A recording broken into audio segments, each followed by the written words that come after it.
na pak choy. O, diba? Ang sarap.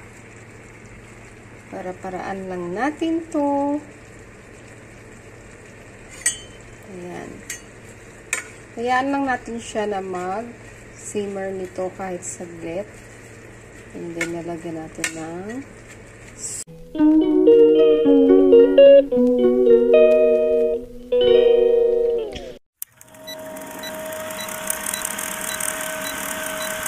guys, nagprito ako ng galunggong.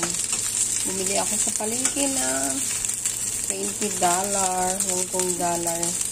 Tapos, hinati ko lang para ito ay aking uulamin ngayong lunch at saka dinner. Ayan.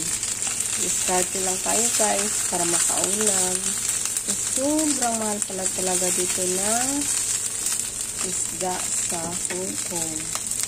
Ayan. Naantay ko lang siya na medyo mag-crunchy. And then, tatanggalin ko na siya.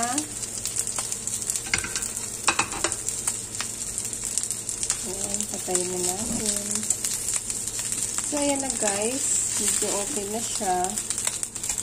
Ayan na. Lagay ko na siya dito. Sinalin ko na sa plato. Ayan. Ayan. So, diba, ulam na. Guys, meron pa siyang natirang mantika sa pinagprituan ko ng galunggong. So, ilagay ko rin yung talong. Malinis pa naman to siya, guys. Ayan. So, ipiprito ko lang yung talong. Ayan.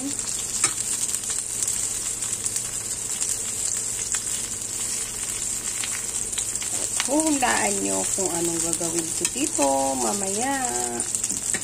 Ayan guys. Ito na nga, napiprito na tayo ng talong or eggplant at ayan. Babalik ka rin na natin. So, nagiging golden brown na siya. Ayan. O, diba?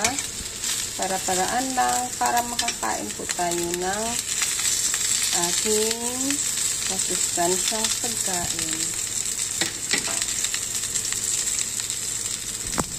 So, ayan na nga guys. Tatanggalin na naman natin siya. So, dito na naman natin ilalagay yung ating eggplant or talong. Ayan. I-separate muna natin siya dyan. Magpiprito din tayo ng ipa-fry na natin yung ginger. Ipa-fry na natin yung ginger. Next natin yung ating onion. Pagalayin na natin siya. Para di masayang yung ating cooking oil. Nilagay yung garlic.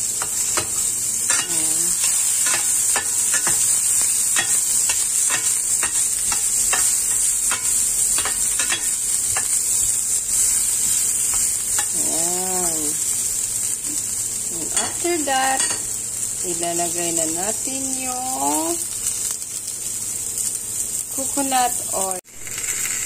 Ilagay natin yung coconut oil. Kunti lang siya guys. So, diba? And then, sunod na natin ilalagay yung ating fish. Ayan. Para-paraan lang po kung paano makaulam.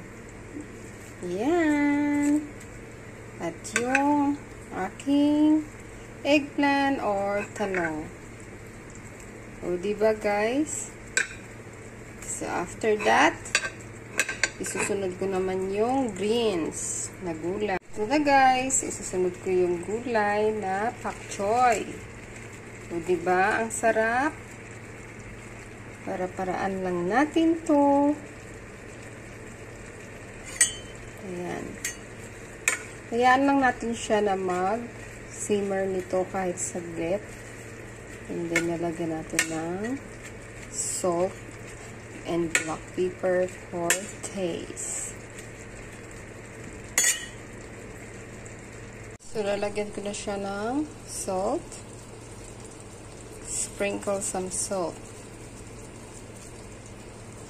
Ayan. Guys, diyan na siya. O, kumukulo na siya. Solve na yung ulam.